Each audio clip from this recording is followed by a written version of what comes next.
Saša, добре дојде во Македонија. Како се чувствуваш? Bolje vas našao. Pa dobro, malo iskren da budem umorno jer sam nešto leteo dugo danas, otkazano je dosta letova bilo, pa sam, evo, 40 sati gotovo budem.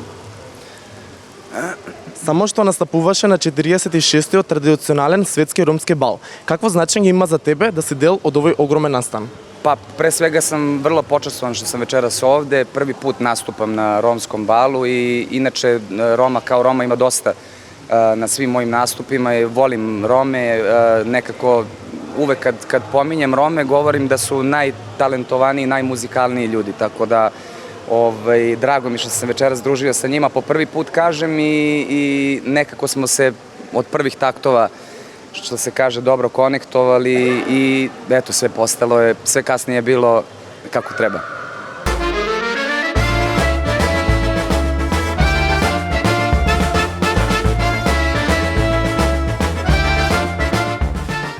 На која твоја песна ромите највеќе уживаа вечерва?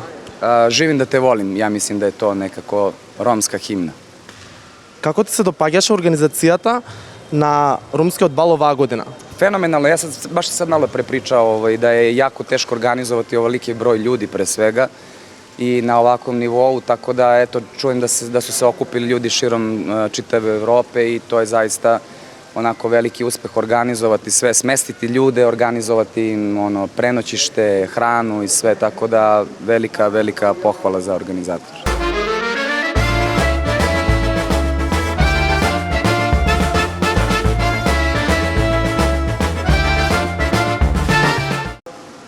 Морам да те пофалам за твојот изглед вечерва. Колку време ти требаше да се спремиш и кој се грижи за твојот стил? Obzirom kažem da sam 40 sati leteo, stigao sam bukvalno u minut do 12 što se kaže i ne znam, za 5 minuta sam se bukvalno danas spremio. Inače nije to praksa, volim da inače imam malo više vremena, ali večeras je bilo malo drugačije. Неодамна видовме дека ја вери твојата сакана личност, па како се справуваш во љубовниот живот и дали припремате свадба? Snalazim se.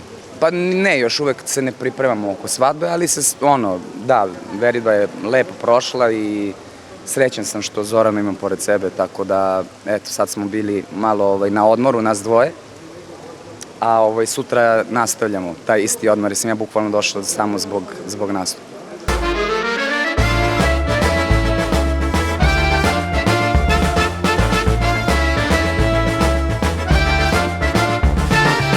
Што ни спрема Саша Ковачевиć во идни на некои нови проекти и дали може да очекуваме концерт во Скопје?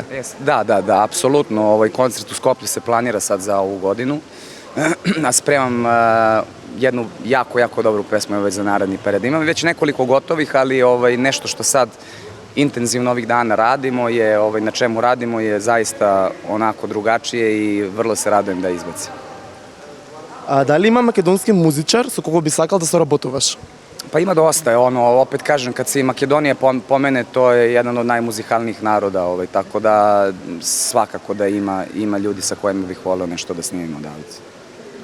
Дали љубовта е главна тема во твојата музика? Uvek je ljubav. Ljubav je pokretač svega u životu, tako da ne samo muzike, nego nas ljubav povezuje od kad smo deca do poslednjeg našeg dana na ovoj planeti, tako da sve se vrti oko dobre energije i oko ljubavi, tako da iz tog razloga ja volim da tu ljubav širim kroz svoje note i kroz svoje tekstove i da nekako ljudima tu pokažem neku svoju emociju. Ти благодарам, Саша, и ти посакувам огромни успеси во иднина. Hvala vama na vremenu i vidimo se opet ubrzo.